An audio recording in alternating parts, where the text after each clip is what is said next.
Welcome to the third installment of our matter unit, and today's discussion centers around chemical bonding. By the time we finish this PowerPoint, you should be able to answer the questions: why do compounds bond?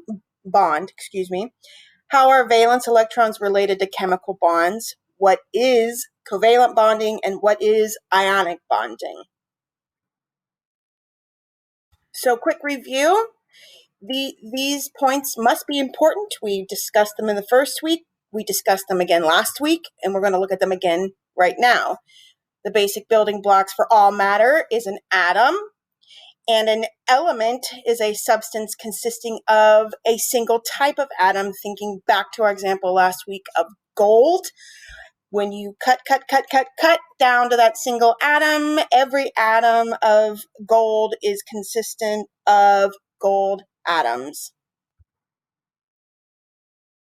Looking at molecules, we already know that a group of atoms bonded together representing the smallest unit of a compound is a molecule. So when we break down the compound to its smallest part, that smallest part is a molecule. Molecules are made up of two or more atoms, and we also know that those atoms can be the same or they can be different. Looking at the examples over here on the right-hand side, you have O2, which is the oxygen and the air that we breathe, O3 that consists of our ozone layer, H2O that's water, CO2 carbon dioxide, and H2SO4, which is sulfuric acid.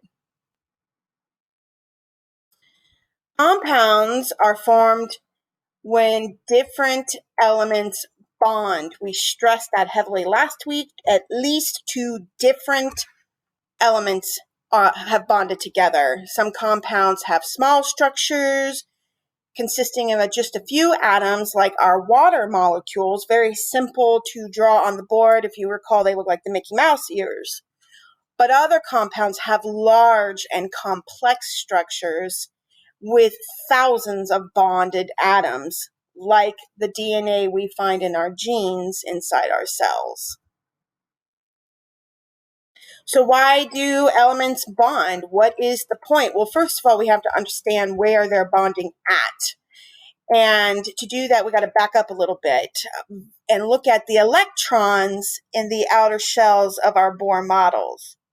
So electrons in the outermost shell are referred to as valence electrons, and they create unbalanced charges in those individual atoms, which causes instability. And we know that atoms are happiest when they are stable. So they're going to look to bond with another atom or another element that creates that stability. We know that each level or each shell on the Bohr model here holds a certain number of electrons. And the first shell we know holds 2 electrons. The third shell holds up to 8. The second shell holds up to 8. And the third can hold up to 18.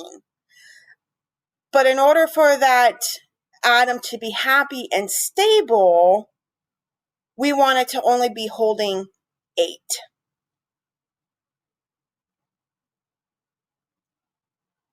And as you can see in the picture here, happy atoms are stable atoms, and atoms are stable when that outermost shell is full.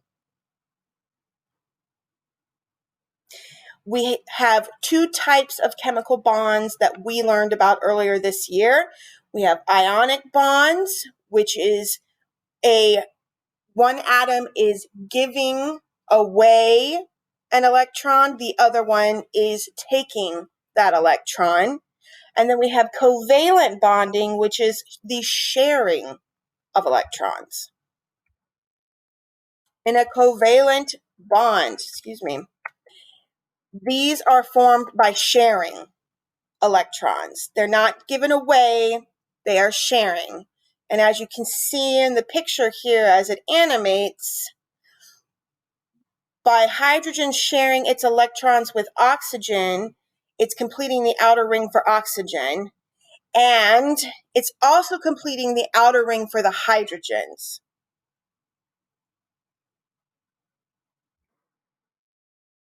Ionic bonding is when we see an electron move from one atom to another. It is given away. There's a transfer of electrons. And these form ions. They are charged particles. So one atom's going to have a slightly negative charge, one's going to have a slightly positive charge.